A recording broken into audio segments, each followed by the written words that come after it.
Hello everyone, this is Chris Faddis with Solidarity HealthShare, joined by my good friend, Dr. Mike Parker. Conversations straight ahead on healthcare, pro-life work, and our mission.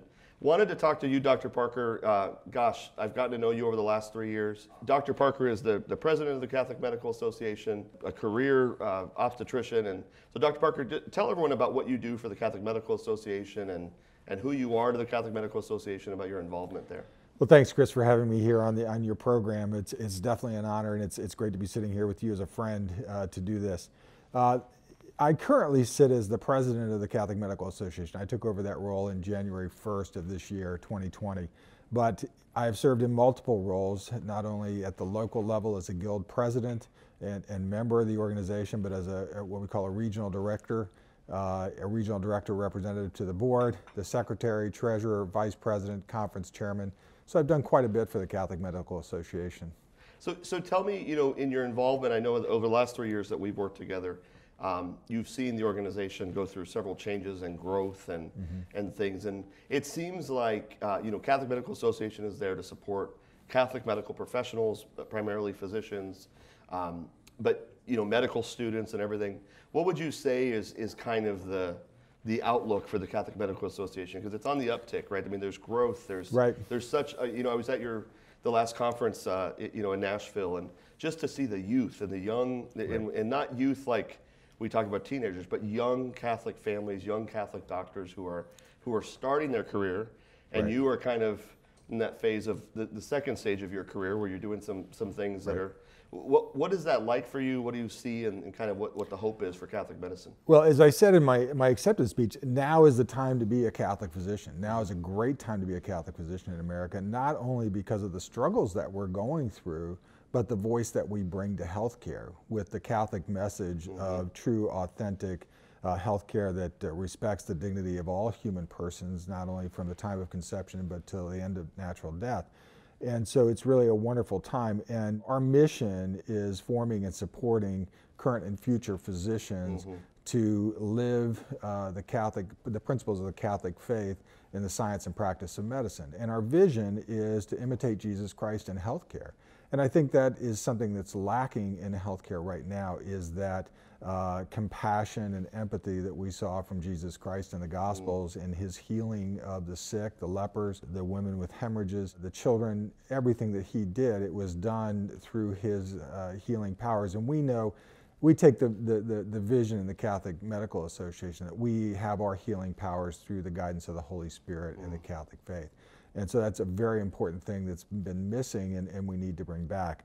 But I think our greatest growth is in the youth. I call them the John Paul II generation that came up and have remained faithful in their education in the Catholic Church through medical school and are doing the same through residency, and now are going to be taking over in the Catholic Medical Association, not only as leaders at their local levels, but leaders at the national level. And so one of our strategic initiatives is really to reach out to these young professionals to get their opinion and their voice on what's going on in healthcare and what they're going to need to succeed in healthcare going forward. In my own career, I wasn't always faithful to the Catholic Church. It was through an interaction with the Holy Spirit that in 2000, I turned over my life and my career to God and said, this is how we're going to practice medicine in accordance with the Catholic faith. I wanted to talk about that a little bit too. I mean, obviously your role with the Catholic Medical Association is incredibly important, especially now in this time.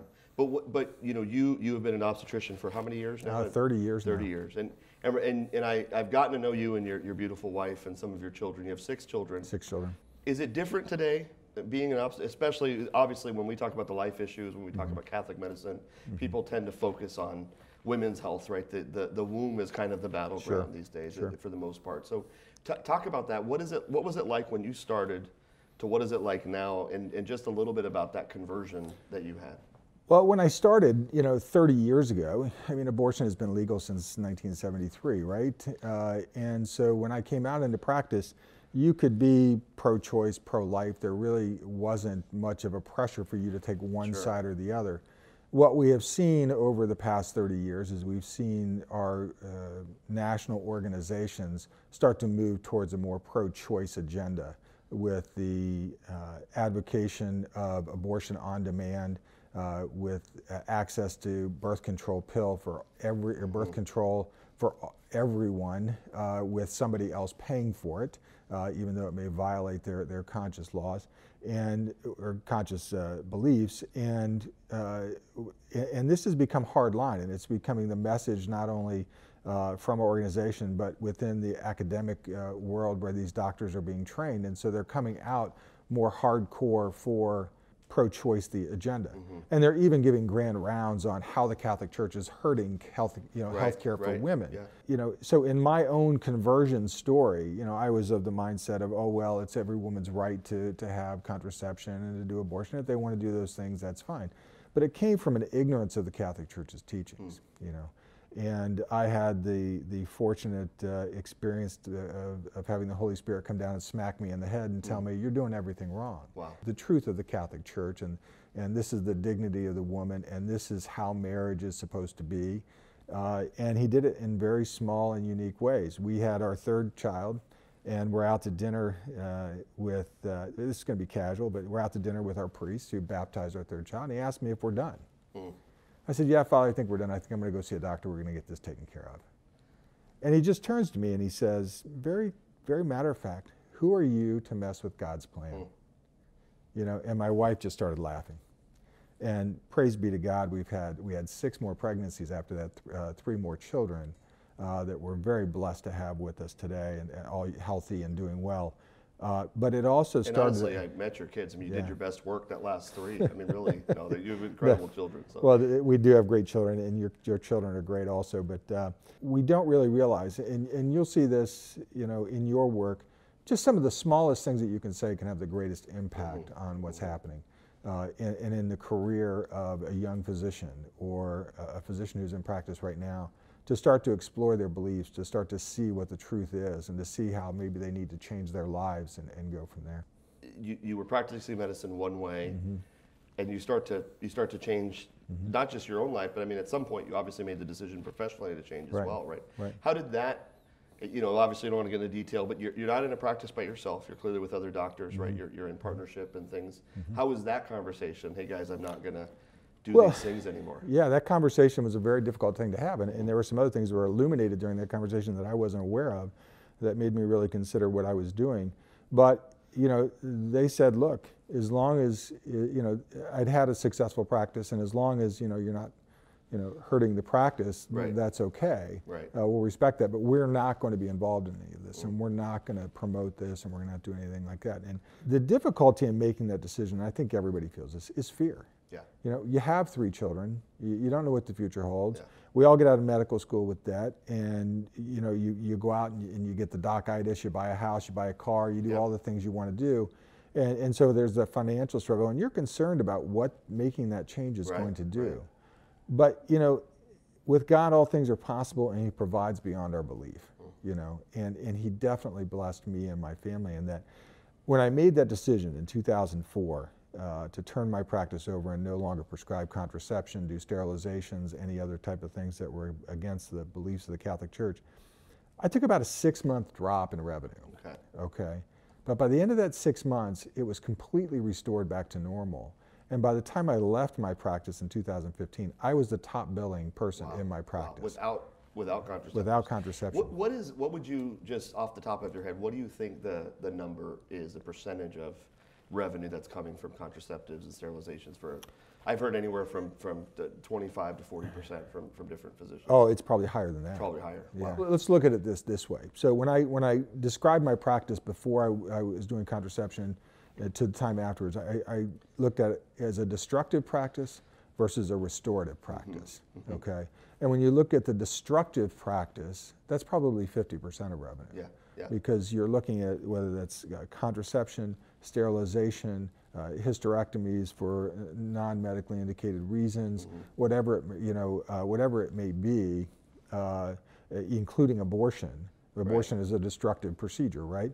That's probably 40 to 50% of revenue from a practice.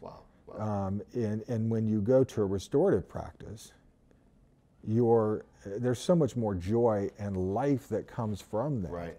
Because your practice now goes from being destructive to you're doing more deliveries. You're doing a lot more obstetrical work. Well, and medically speaking, you're making the woman whole. Rather than taking something away from her.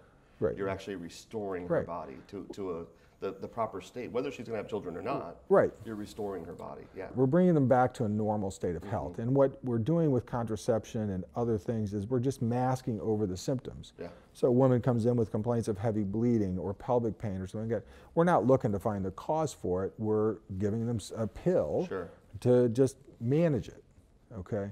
But in my practice, we actually went to the root cause, which when you think about it, you have to be a better physician. Right. You have to have a greater knowledge base to be able to do this. And you have to spend more time with the patient. Absolutely. I think that's one of the things I've been most impressed in getting to know you and other doctors. And obviously as a man, I'm seeing from the outside, but even in my own family, my own wife, that the time that a Catholic physician, a physician who understands this restorative kind of, Right. We call it solidarity. We call it procreative and restorative women's Right. healthcare. Absolutely. Right? And it's the time they spend, the effort, the energy, and the precision. You have to understand the science of a woman's body and it's an incredible thing to me. But isn't that the root of the doctor-patient relationship? Sure, I mean, we take the word disease, dis-ease. There's something I'm uncomfortable with. Right. And I'm coming to you as a physician because I'm either scared about something or there's some other problem that this is creating in my life, whether it's work, relationship, family, something else, and I need your help. I don't need you to put a patch on it and send me back out with the same Right. problem.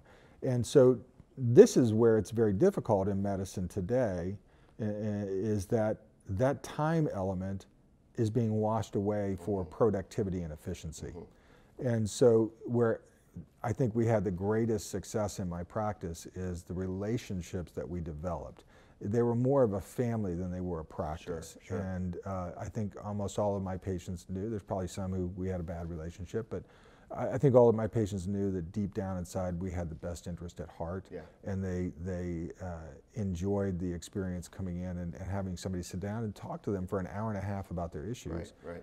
So that we can get them on a proper treatment plan. I think in our work in Solidarity and working around the country, we travel quite a bit and we get to know lots of people. And depending where you're at, I get to know you as a friend, and then I'm talking to someone and say, oh yeah, Dr. Parker's my physician. And the relationships that you develop, it's very evident when you're on the other side and you meet someone who says, yeah, Dr. Parker delivered 5 of my kids, 6 of my kids, and it's just a really, it's a tremendous thing, because it's not just, oh yeah, I know that OB, I see him for 10 minutes, once a year, that kind of thing, and he delivers my baby and he talks to me for 5 minutes. It's a relationship. It is clear from that side of it. And even, I know, certainly not going to give out names, but I know many of your patients' grandparents, that have said, oh yeah, all my kids went to Dr. Parker and they're had all their babies, all my grandbabies. It's just a really an amazing thing to watch that, because, which if you think about being Catholic, being this, this idea of Catholic life, which used to be centered around a parish, right? And everything was kind of around this community and these small communities. In a lot of ways, this is somewhat restoring that, where it's not just this, we're at church together, but we have this commerce, this exchange, this relationship, which is an important part of health, right? It's family building. Right. And with that comes trust. You have to trust me to allow me to take care of you. Yeah. And so if you have that trust, and it goes deep to the point where you're sending whole family members, then it truly is an honor, and we know that. But it's how the Catholic faith was formed, really. Right. We had one man come down with a message for all of us, and we all, for some reason or another, believed in this man. And so when the apostles went out after Pentecost, they said, I know this man, and this is what he did for me. And so I'm not comparing myself to Jesus Christ, but in the same way, we build a community by trust and having a message that people want to hear. And what's lacking in medicine now, oftentimes, is that message of compassion and trust. Yeah. And that's, I think, would you say that comes from kind of this divorcing of the doctor-patient relationship? Oh, absolutely. Yeah. Absolutely. I had a colleague of mine when I was at the Cleveland Clinic. She wrote an article that said, I'm your doctor, not your barista. And much, especially in women's healthcare right now, it's things on demand. Right. So contraception on demand, abortion on demand, sterilization on demand, having your deliveries your way, the Burger King mentality, so to speak. That erodes that discussion between the doctor and the patient of what's really right for you. Right, right. You know, from Yeah, that, even this mindset of app-based healthcare today. Oh, absolutely. I mean, I think there's certainly an element and a benefit to telemedicine for several things, but there's also this kind of element that's going towards this whole idea of this kiosk mentality. You get on an app, you talk to a doctor, you go to a kiosk, it's this robotic thing, which if you look at the way the current medical system is operated in most places in the US, would it be any different? Because if the physician is simply a robot without a relationship with you, I could see why people would go, well, I'll just use an app and go to a machine. I don't need to talk to anyone. And, exactly, exactly. But that's going to lead to a further erosion of their health absolutely. care. Yeah, you're missing the point of that whole kind of the divine part of the work of a physician. Well, you're missing the three aspects of health. There's the mental, the spiritual, and the physical. Right. Okay. And when all you're treating is the physical, the mental and the spiritual is gone. Yeah. And those probably play a greater role. Right. I think there was one psychologist, I can't remember, he said 90% of all mental health issues can be solved in the church. You know, and so having a faith basis or even allowing your faith to be a part of your practice for many patients is appealing because it's important to them too. And they want to know that there's somebody out there that respects their faith and respects how they believe, but is also willing to pray with them and to pray for them, for their healing. How did that just reminded me of it? I mean, because I think about that the number one time when people who are even away from God, the number one time they're going to ask for prayers is in a healthcare situation. Absolutely. How did your non-Catholic, non-Christian patients, the people who just came to you up the street, how did they respond to your new approach to women's healthcare? It was funny, one of the largest groups that came to see me were either non-denominational or secular people who were seeking treatment for infertility. I used to see patients, and I'm not bragging on this, but it's true, we saw patients from 5 different states, and I saw probably a good number of them were infertility patients who had already failed multiple fertility treatments. Wow. And so they understood where I was because when you sat in my office and you look behind me, there's a Franciscan cross, there's a statue of the Holy Family, there's John Amola sitting over to my right. You knew where I stood on my faith, but they also understood that I was providing quality health care. And that I was helping them in a difficult time. And we were able to help many of them. But it was also about if we weren't able to be successful with their infertility or whatever other treatment it was walking with them, having that compassion to walk with them and help them to understand what was going on and how we were going to move forward from here, not only from a physical perspective, but from the mental and the spiritual. For that healing, yeah, absolutely. And amazingly, without, my knowledge many times, there were many people who converted to the Catholic faith through the influence of coming into our office that I found out about later. And so I see that as my greatest success is to be able to be a model for that. To be a witness for that. That's wonderful. Yeah. So transitioning from that, I mean, I think you and I could talk about this. I just love this idea of that relationship. I mean, one thing I'll just say is, when I was going through my late wife Angela's cancer treatment, we had several different hospital kind of experiences in oncology centers, and there was definitely this element of people who were trained to put up the wall, right? I just had a conversation with a new nurse just the other day, and she talked about the wall that they were told to have, and I remember the care we got in the last place where Angela got cared for the last 10 months or so of her life, and where she entered hospice from and everything. And they had a different mentality, and the mentality was, and some of the nurses would say this, I was taught to have a wall, but I can't care for someone if I have a wall, right? Now, do you need to internalize it? Do you need to take it home? And there's obviously, you've got to have some kind of emotional maturity there. But when they didn't have a wall, they were better nurses. They were better doctors, right? And the relationship there, what it spoke to our family, when each nurse on that floor came to pay respects and say goodbye to her before she went home for hospice and went to pray and said, we're praying for her, and how many of them showed up at her funeral. And that betroths trust in a relationship with a family. So as a husband who's protective and taking care of his wife, when you're having that conversation with me saying, Chris, it might be time to make some decisions here about if you're going to continue treatment, I can trust you because I know you care. And I just think it's such an important piece, whether you're an OB or an oncologist or a surgeon, right? That relationship, that we don't divorce that, and that especially for the Catholic physician, that we have a different approach. You know? Right. And as you were talking, what came to me is what builds that wall. Sure. Okay, and that wall is when I'm a physician, I'm thinking about me. Right. I don't want to feel, I don't want to hurt. I lost both my parents to cancer, and I lost my mother-in-law to cancer, and all those it was a very difficult situation that you have to think. The example, the wall is seeing it as if you don't survive, it's a failure of my medical care. Right. Okay. And when you look at it from the Catholic perspective or from a faith-based perspective, it's not a failure of medical care, it's transitioning you to the next life. Right.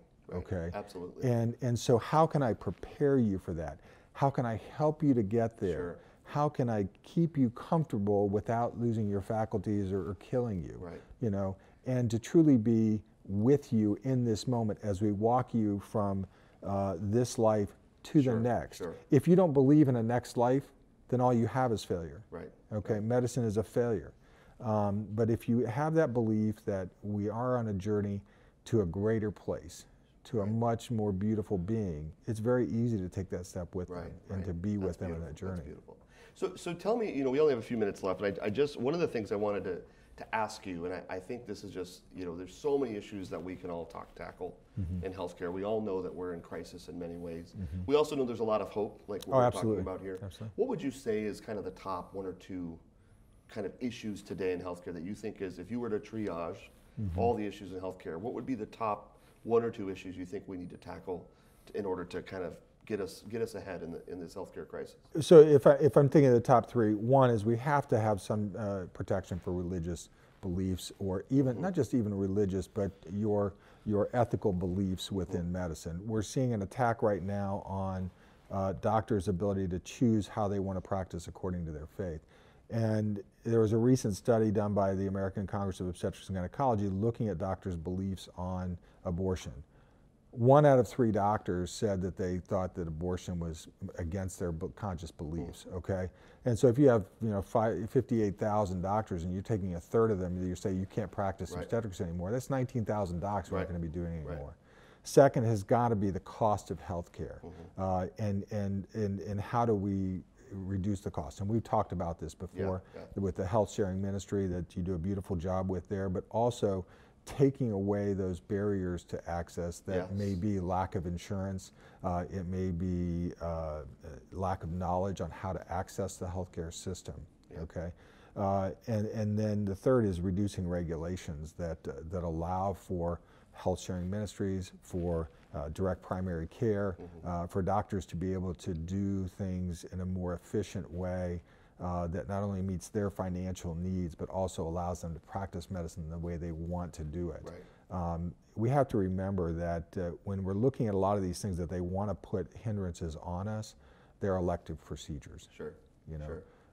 And so when doctors are being forced to lose their conscious rights, it's over an elective procedure, something that has to be done. And I think there's one final last thing is we have to protect licensure.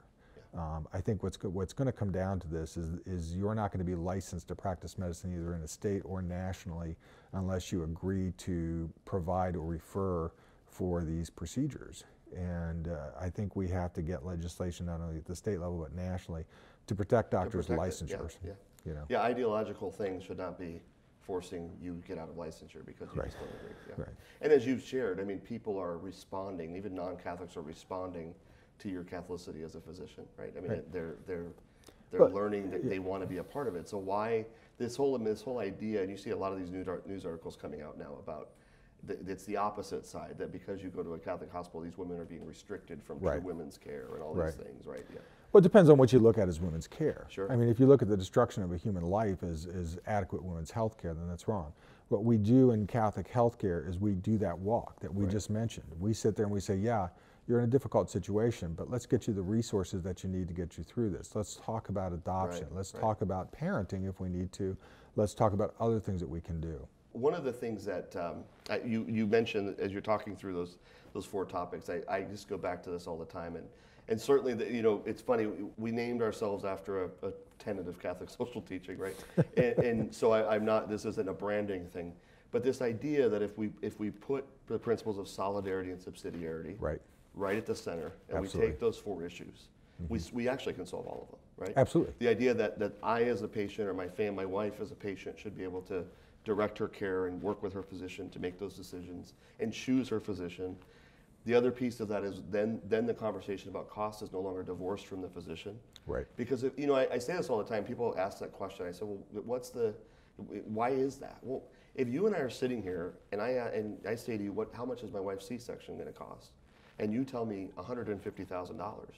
I mean, you're going to either have had a lot of bourbon, or be very confident in that price to get that price, right? Or I'm very good. I do the best C-section it better around, be right? gold-plated, Yeah, right? I mean, absolutely. So it's the conversation, and it's not to say that the doctor can't have someone else in his office that deals with billing and finance. They probably should, right? But the conversation around the care, the conversation about the cost, if we divorce those from the patient and the doctor, so if we take that principle of subsidiarity and bring it back to the most common denominator between you and me, right? Right. It's the lowest common denominator. We solve some of those problems right off the bat. I go back, I was blessed to grow up in a family of physicians. My grandfather, my father, my uncle, my dad's cousin were all in a small town and did healthcare. They were cash only, okay? Back in the times, we didn't have HMOs, PPOs, everything else. All we had, you had Blue Cross, Blue Shield. Right. Remember, to cover the major medical and the catastrophic. Sure. And my dad charged $15 a visit. Wow. Probably saw 60 patients a day, okay? But at the end of the day, he knew how much he charged. Right. And the patients knew what they had to pay. Right. And they couldn't get frauded or think that they didn't get what they were supposed to get or anything else. They knew what was there. There was an honesty and a trust there. Right. And then when HMOs came in, what you saw is we started moving towards efficiency.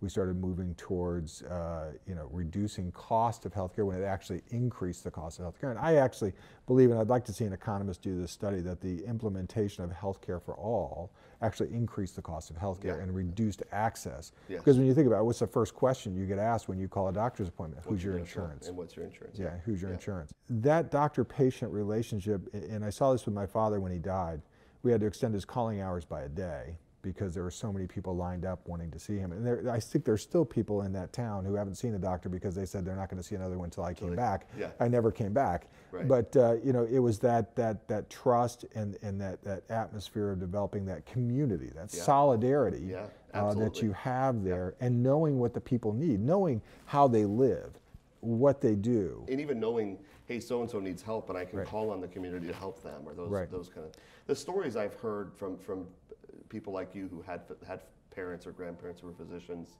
in the way back, right? It's the kind of care that I want to see for my family. Absolutely. And it's one of the reasons it's so alluring about DPC, direct primary care, and some of these other models. So I think the answer is, I think we all know the answer, right? I think it's this piece of freeing up the regulations, allowing us, and I think these kind of conversations is one of the things I love about our partnership with the Catholic Medical Association and how we've been able just to really support each other over these last few years.